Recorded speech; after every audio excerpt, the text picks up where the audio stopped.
Hi, third grade! We are back with the second half of our shared read, The Impossible Pet Show. In our last lesson, we read about Carla and Daniel. Carla has this great idea to throw a pet show. However, Daniel is nervous because he's not really comfortable around animals, especially Carla's gigantic dog, Pero. For this lesson, you'll need your Reader's Writer's Companion book and a pencil. Then, open up to page 106. You can pause the video to get your materials and then press play whenever you're ready to get started. Let's read on to find out what happens with the Impossible Pet Show. I'm sorry, I apologized. But that's impossible. Crowds make me nervous and unsure. Besides, I don't like animals, remember? That's nonsense, said Carla. There's nothing to be concerned about because you'll be great. Just then Perro leaped up, slobbered all over me, and almost knocked me down. Yuck! Down, Perro, stay! I shouted. Perro sat as still as a statue. Wow, you're good at that, said Carla. Now let's get started because we have a lot to do. By Saturday morning, I had practiced announcing each pet's act 100 times. My stomach was doing flip-flops by the time the audience arrived. The size of the crowd made me feel even more anxious. When the show began, I gulped and announced the first pet. It was a parakeet named Butter, whose talent was walking back and forth on a wire. When Butter finished, everyone clapped and cheered. So far, everything was perfect, and I was beginning to feel calmer and more relaxed. I realized that being an announcer wasn't so bad after all. For the first question, we are going to ask and answer questions. Think of a question about Carla or Daniel. Write it here. When you have thought of a question about Carla or Daniel, you can write yours on the line. On this page, we read that Daniel has a problem. He tells Carla he can't be the announcer because crowds make him unsure and nervous. I guess my question is, how is Daniel going to get over his nervousness to do the pet show? I'm going to write my question on the line. If you have a different question, that's fine too. Just write yours on the line. Now it says underline text evidence that answers your question. So my question is, how is Daniel going to get past being nervous? Well, I think the answer to my question starts here when Carla says, "Wow, you're good at that." When Daniel's friend Carla says this, it seems like it gives him a boost of confidence. I'm going to underline this sentence to answer my question. For this question, we're going to focus on paragraph 2. It says, find the word nonsense. Circle the prefix. Use the prefix to figure out the meaning of the word. So this question has 3 parts. The first part is find the word nonsense. Let's find it. Here it is, nonsense. The next part says circle the prefix. Remember, a prefix is a small group of letters at the beginning of a word that changes the word's meaning. The prefix in this word is non, N-O-N. The base word is sense. So we have the prefix non plus the base word sense. Together they make the word nonsense. It says use the prefix to figure out the meaning of the word. The prefix non means not or opposite of. So the word nonsense must mean something that does not make sense. Let's write that on the line. Nonsense means something that does not make sense. Go ahead and write that on the line. Author's craft. How does the author help you understand how Daniel feels Saturday morning? Well, in this paragraph, it says, by Saturday morning, I had practiced announcing each pet's act 100 times. My stomach was doing flip-flops by the time the audience arrived. The author uses words like I and my to show first-person point of view. When I read this, I can tell that Daniel is very nervous because it says that his stomach was doing flip-flops.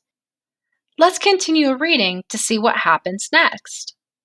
Then it was Carla and Perro's turn. Sit, Perro, she said. But Perro didn't sit. Perro was not paying attention to Carla. He was too interested in watching Jack's bunnies jump in and out of their boxes. Suddenly, Perro leaped at the bunnies who hopped toward Mandy and knocked over her hamster's cage. Pudgy, the hamster, escaped and began running around in circles while Kyle's dog, Jake, howled. This was a disaster, and I had to do something. Sit, I shouted at Perro. Quiet, I ordered Jake. Stay, I yelled. Everyone, kids and pets, stopped and stared at me. Even the audience froze. Daniel, that was incredible, said Carla. You got the pets to settle down. That's quite an achievement. Sadly, that was the end of our pet show. But now I have more confidence when I have to speak in front of people. And even though I am still nervous around animals, Perro and I have become great friends. And I've discovered my talent, too. For this question, we will focus on paragraphs 1 through 4. That's paragraphs 1, 2, 3, and 4. It's about dialogue. It says, underline 2 things the characters say that real people might say. So as we look at these 4 paragraphs, anything that is not in quotation marks is just explaining the scene, what is happening in the story. So I'm going to focus on lines of dialogue, and I can tell where those are because of the quotation marks that begin and end the character's words. So this is the first line of dialogue I'm going to underline. It says, sit, Perro. And a real person might say that if they had a dog named Perro. They would say, sit, followed by the dog's name. Now looking through here again, this is all just narrating what is happening in the story. And here we see some more dialogue. It says, sit, I shouted at Perro. Quiet, I ordered Jake. Stay, I yelled. So I'm going to underline this whole part here because that is all of his dialogue. Sit, quiet, stay. And these are all things that a real person might say if they're trying to get control of this chaos that is ensuing in the room. The next question is on paragraphs 5 through 6. 5, 6. This one's on point of view. It says, how have Daniel's feelings about being an announcer changed? Well, in this paragraph here, Carla is giving him another compliment about how he was able to get everybody, animals and people alike, to settle down. She calls it quite an achievement. And just like before, her comments are building confidence in him. Then Daniel goes on to say, I have more confidence when I have to speak in front of people. And then he says, and I've discovered my talent too. So even though he still feels nervous, he now has confidence too. So his feelings have changed about being an announcer because now he is confident. Let's write that on the line. He feels more confident. He knows he can do a good job. Go ahead and write that on the line. Now we have to circle our text evidence that supports our answer. I found my evidence in this sentence here. I have more confidence when I have to speak in front of people. So I'm going to circle that. It even has the word confidence. We can also circle this last sentence here because when he says he's discovered a talent, that means that he feels confident enough about it to consider this a new talent. Here we're asked to summarize. To summarize this story in a few sentences, I'll focus on the main events. The story is about Carla and Daniel. Carla wants to start a pet show, but Daniel is nervous because he doesn't care for animals or talking in front of people. Even though Daniel feels this way, he still helps out with the pet show.